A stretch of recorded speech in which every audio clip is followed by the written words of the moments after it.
이재명 대통령의 목숨이 오가는 위급했던 일초가 윤석열에겐 특혜 시비를 위한 조작 도구에 불과했습니다. 2024년 가덕도 테러 당시 서울로 이송된 것이 특혜라던 권익위의 판결. 그 배후에 윤석열의 비공개 관저 회동이 있었다는 사실이 2년 만에 폭로되었습니다.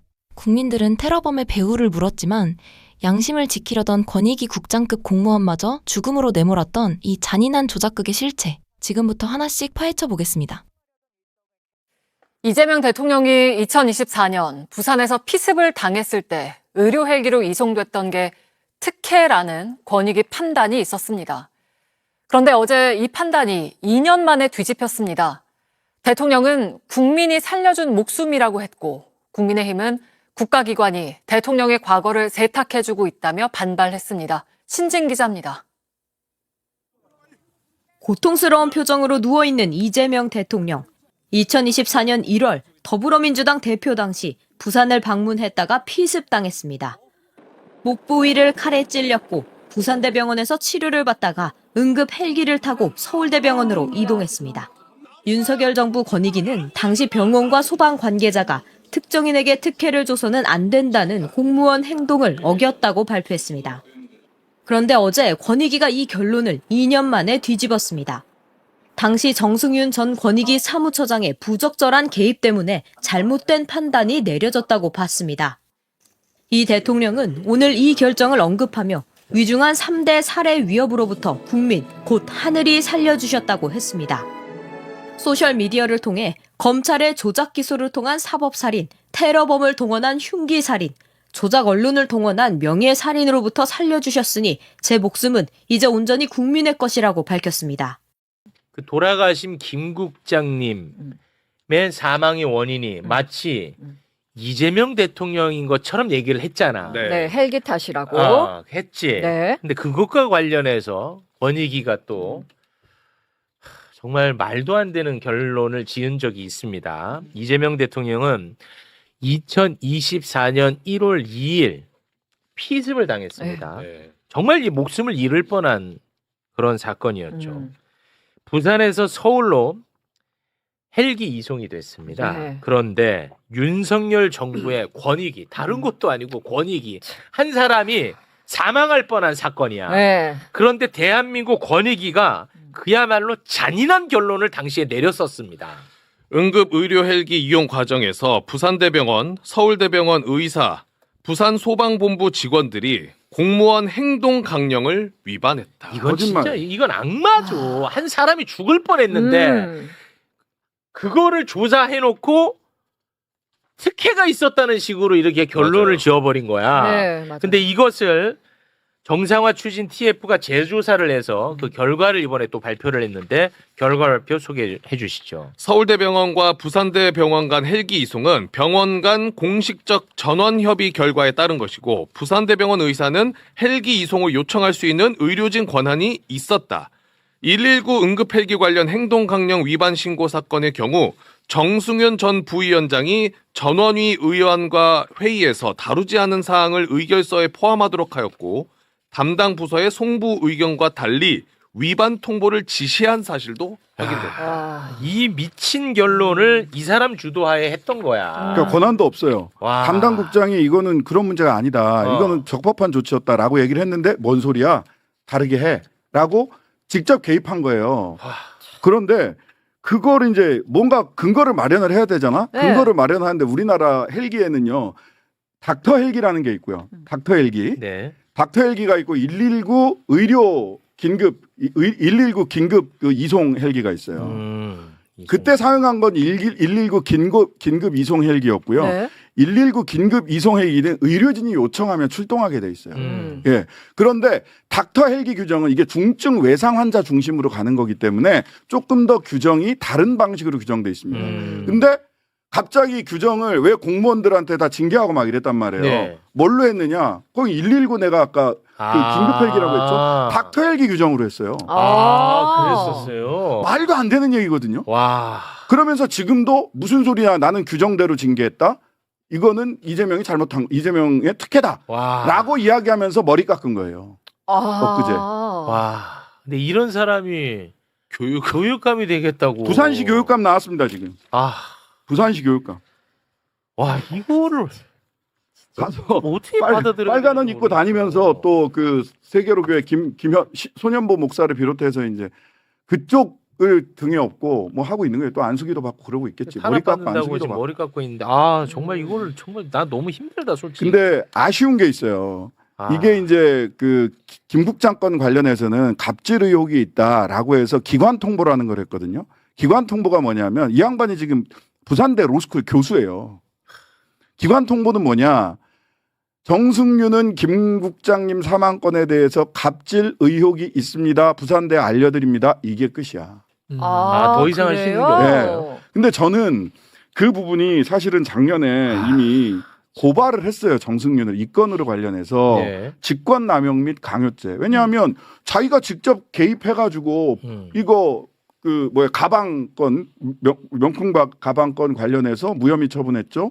직접 개입해서 닥터 헬기 관련해 가지고 닥터 헬기가 아니라 119 헬기인데 그거 직접 개입해서 규정도 없는 걸 가지고 공무원들 징계했죠. 이거는 직권남용이거든요. 네. 그리고 심지어는 제 생각에는 직권남용을 넘어서 국민권익위원회 직원들에게 특정한 업무를 강요했다고 저는 보입니다. 강요했다. 그래서 직권남용과 강요죄로 고소고발을 했어요. 네. 이건 수사해야 될 건이고 수사 의뢰를 했어야 되지 않냐. 국민권익위원회도. 이게 아쉬워요. 아니 근데 어찌됐든 이제 사망을 했는데 네. 그 원인이 이 정승윤한테 있어 보이잖아요. 네, 그러니까 그 이것도 인과관계를. 법적으로 이 처벌할 수 있을 것 같은데. 아니, 그래서 이거는 수사가 조금 더 필요한 부분이라는 거예요. 네. 그래서 그냥 뭐 갑질 의혹이 있으니 부산대 알고 계세요. 이걸로 끝나는 건 이거는 갑질 그다음에 뭐 직장 내 괴롭힘 이런 단어를 쓰면 안 될 것 같아. 네, 맞아요. 이 사망과 관련한 예, 일이기 예. 때문에. 예. 그래서 아. 이 부분은 조금 더 좀 강력한 이미 이제 고소고발한 건도 있기 때문에 저는 수사기관에서 경찰과 그 수사기관에서 제가 어디에 고발했나? 고위공직자 범죄수사처 공수처에 고발했네. 공수처에서 이 사건 제대로 해서 우리 김 국장님 억울함 풀어드려야 됩니다. 풀어야지. 풀어드려야 됩니다. 이거는. 첫 번째로 이제 이재명 대통령 피습 사건 다시 2024년 1월인데 요거 헬기를 특혜성으로 이제 이송을 했다 병원으로 뭐 이런 얘기가 나왔었는데 요게 이제 권익위에서 가담을 한 거다. 뭐 이렇게 나온 거예요. 개입을 한 거다. 어떻게 보셨어요? 예, 그때 당시에도 아니 제1야당 대표가 예. 온 국민이 보는 앞에서 정말 누가 봐도 그 정말 날카로운 칼로 그것도 준비도 여러 번 한 그렇죠. 살상의 테러이고 살인 미수행이라는 건 누가 봐도 알 맞습니다. 수 있고 위급한 상황이잖아요. 그리고 부산대병원하고 서울대병원 사이에 합리적으로 대화를 해서 의료진들이 이렇게 판단했겠죠. 서울대병원이 더 낫겠다. 예. 그리고 환자와 보호자들의 의견도 감안했다 그러고 그 과정은 저 테러범 왜 저런 짓을 했을까? 그 다음에 경찰이 갑자기 현장을 보존도 안 하고 갑자기 막 청소했었죠. 물청소를 하고 예. 증거를 다 인멸하는가. 그다음에 저 테러범이 혼자가 아닐 텐데 분명히 거기 사는 사람 아니었잖아요. 충남 아산에 사는 사람 알려졌잖아요. 그러면 언제 어떻게 누구랑 여기까지 어떻게 왔을까? 분명히 배우가 있을 텐데 동조자 범죄자 있을 텐데 이런 게 우리 온 국민이 초점에 맞춰졌는데 느닷없이 뭐 한동훈이니 이 윤석열 표를 다 나서가지고 야 국민들은 그 용도 못하는 특혜다 이렇게 나오거든요. 근데 사실 아시다시피 국민들도 뭐 산부인과 뭐 산부인과라든지 이렇게 아주 급한 경우에 헬기를 제한적으로 타는 경우가 있습니다. 그러니까 그런 사례들이 무수하잖아요. 뭐 중증 환자인 경우에 닥터헬기 이용하는 것도 있었고요. 근데 그냥 테러, 그다음에 윤석열 정권의 폭정, 그다음에 이재명을 악마해갖고 결국은 그런 극우 세력이 그런 이상한 짓을 저지른 거에 대한 국민적 분노나 비난이 두려웠던 나머지 프레임을 전환한 거죠. 맞아요. 예. 이재명 특혜다. 근데 국민권익위까지 동원해서 특혜 맞다라고 조작을 한 겁니다. 이건 윤석열 김건희 세력이 저지른 국정농단 국정 파괴 못지않은 뭐 예를 들면 서울 양평 고속도로를 종점을 변경을 했던 시도 못지않은 국가기관을 악용한 제2의 그러니까 그 제1차 테러가 김진성이라는 자에서 자행됐다면 2차가 아니고 2차 테러행위나 다름없죠. 한 예. 정치인을 처음에는 육체적으로 죽이려다가 그게 또 실패했잖아요. 정치검찰 동원해 죽이려다 실패했잖아요. 그다음 윤석열이 내란 일으킨 것처럼 이번에는 육체적으로 죽이려고 실패하니까 명예로 죽이려고 사실상 2차 테러를 한 거다. 아, 2차 테러. 예. 정말 예. 이 부분은 철저히 밝혀져요. 국가기관 악용하는 저는 이재명 정부도 그런 짓을 해서는 절대 안 된다고 봅니다. 그럼요, 대통령도 당연합니다. 그런 입장을 밝혔잖아요. 예. 국가 권력을 악용하는 일은 절대로 없게 하겠다고. 예, 잘하신 겁니다. 예. 사실 소장님이 이제 당시 이재명 대표의 피습 사건을 너무 잘 아시기 때문에 사건 예, 개요를 그때 잘 분노가 막 그러셨죠. 섰습니다. 예. 사건 개요를 잘 정리를 해주셨는데, 당시도 그 사건도 굉장히 충격이었는데, 권익위의 발표가 저는 사실 아직도 기억에 남아요. 그러니까요. 예. 기억나시죠? 당시 상황이. 그럼요. 일단 그때 이제 이재명 당시 대표께서 피습을 당했다는 소식에 사실 전 국민이 너무 큰 충격이었죠. 이제 그 상황도 너무 적나라하게 이제 그 퍽 소리까지 다 나는 그 과정들이 다 공개가 됐었고, 근데 이제 이 권익위에서 판단하는 이 내용들을 보면서도 정말 이 권익위라는 대한민국 국민들의 어떤 권익들을 증진시켜야 하기 위해서 만들어 놓은 이 조직 자체가 정권의 나팔수처럼 행동을 했다는 점, 그리고 온 국민이 한 사람이 목에 날카로운 칼이 들어와서 피습을 당하는 모습을 지켜봤는데도 불구하고 이제 그런 판단을 했다는 점. 예. 그리고 지금 그때부터 살살 시작이었거든요. 물론 그 전부터 문제는 굉장히 많았었습니다만 윤석열 당시 정부의 어떤 비위 의혹들이나 아니면은 정권이 시작하기 전에 검찰 시절부터 이제 김건희와 함께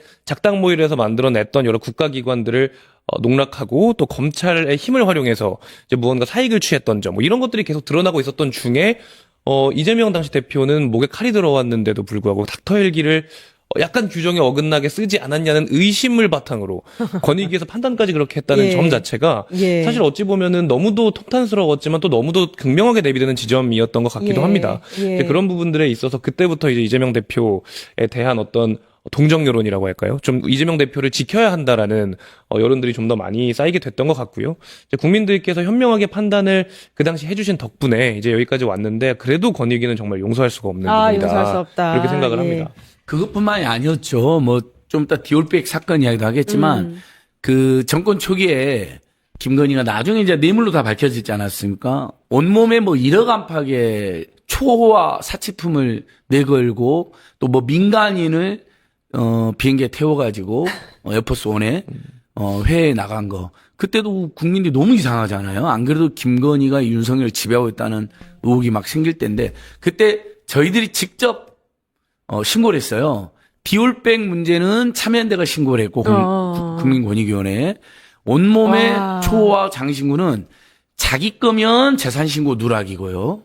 남에게 빌렸으면 그 빌린 대가를 안 냈다면 그렇죠. 그것도 뇌물이거나 김영법이 되는 것이고 그것을 무단으로 받았으면 불법 뇌물이 되는데 나중에 보니까 뭐 서희건설이라든지 무슨 시계 선물에 여러 가지가 다 통일교, 예. 뇌물로 사실 예. 밝혀졌잖아요. 그게 저희 의심이 옳았던 거죠. 근데 그때 국민권익위에 제가 신고를 했는데 당연히 배우자가 네. 절대 권력 최고 권력자 배우자가 저런 짓을 했으니 국민권익위가 아무리 윤석열 정권의 개가 됐다 하더라도 그래도 조사하는 신용해야 될 줄 알았는데 세월아 내오라길래 저희들이 전화를 했더니 뭐 권한이 없습니다. 증거를 저희들 보고 내달라는 거. 그랬어요. 제가 그 생생한 그 기억이 나요. 그래서 아니 당신들 나중에 무슨 책임을 지려고 이러냐고 저희들이 따졌던 기억도 나는데 예. 그것도 다 사실은 권익위가 나서서 조사했어야 된 내용이죠. 그러다 그런 짓을 하니까 결국 리투아니아 가서 명품 매장에서 또 예. 명품 쇼핑하는데 예. 걸렸는데 호갱에 넘어갔다는 예. 거짓말만 하고 이렇게 온 국민을 우롱하고 기만하는 그리고 아하. 그들이 지금도 국민의힘에서 그런 죄를 인정하지 않고 잘못 인정하지 않고 비호하는 세력이 가득하다는 게 오늘 계속 분노가 막 예. 치솟고 있습니다. 사실 우리가 무슨 억울한 일을 당하면 국민권익위에 신청을 했다, 조사를 의뢰했다, 뭐 이런 얘기를 하잖아요. 근데 그렇게 했는데 권익위가 윤석열, 그러니까 권력의 정점에 나팔수 노릇을 했다고밖에는 볼 수 없는 정황들이 밝혀진 거예요. 그러니까 다시 한번 강조를 드리면 당시에 이제 논란이 됐었던 특혜, 헬기 특혜 논란은 당시에 부산대에서 서울대로 병원 간의 공식적인 전원 합의에 의한 결과였다라는 게 TF에 통해서 확실하게 밝혀진 거고요. 이재명 대통령이 관련해서 SNS에 글을 올렸는데 제 목숨은 이제 온전히 국민의 것이다 이렇게 밝혔고 이에 대해서 국민의힘은 국가기관이 대통령 과거를 세탁해준다라고 반발을 하고 있습니다. 어떻게 네. 보세요? 뭐 지금 국민의힘에서 사실 할 말이 그거밖에 없겠죠. 이제 워낙 많은 아까 에어포스 원 얘기도 해주셨지만 뭐 헬기 닥터 헬기를 그 당시 이재명 대표가 뭐 사적으로 이용을 했다라는 의혹에 대해서는 뭐 국민의힘이 할 말이 뭐가 있겠습니까? 뭐 윤석열 당시에 무슨 군함에서 폭죽을 사가지고 생일 파티를 했다고 하질 않나. 예. 뭐 이런 여러 가지 의혹들이 이미 다 밝혀진 상황에서는 국민의힘에서는 그런 얘기밖에 할 수 있는 게 없다고 생각을 하고요. 그리고 국민의힘의 지적 자체를 논리적 반박을 할 이유도 없다고 생각하지만 논리적 반박을 굳이 해보자면 당시 대한민국의 제1야당의 대표죠.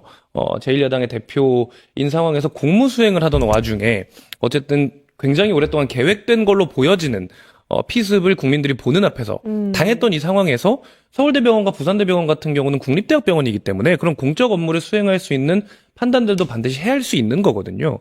그 과정에서 그 내용 자체가 잘못된 게 아니라 뭐 부산대병원의 뭐 규정에 맞는지 확인하지 않았다. 서울대병원 과정에서의 규정에도 맞는지 확인하지 않았다. 뭐 의사가 담당의가 아니라서 권한이 없었다 같은 정말 어떻게든 꼬투리라도 잡아서 이제 이걸 사적인 유용인 행동인 것처럼 이제 이야기하려고 하는 당시 권익위의 모습들.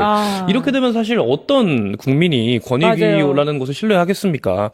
다시 이제 이번 TF 활동을 통해서 잘 밝혀진 것이 너무 이재명 대통령이나 이제 지지자들 입장에서도 너무 다행이지만 국민들이 봤을 때도 우리 국민권익위원회라는 곳이 국민들의 권익을 지켜주기 위한 단체로 다시 돌아왔구나. 네. 라는 내용들을 다시 짚을 수 있는 부분인 것 같아서 굉장히 다행이다라는 안도감이 예. 들었고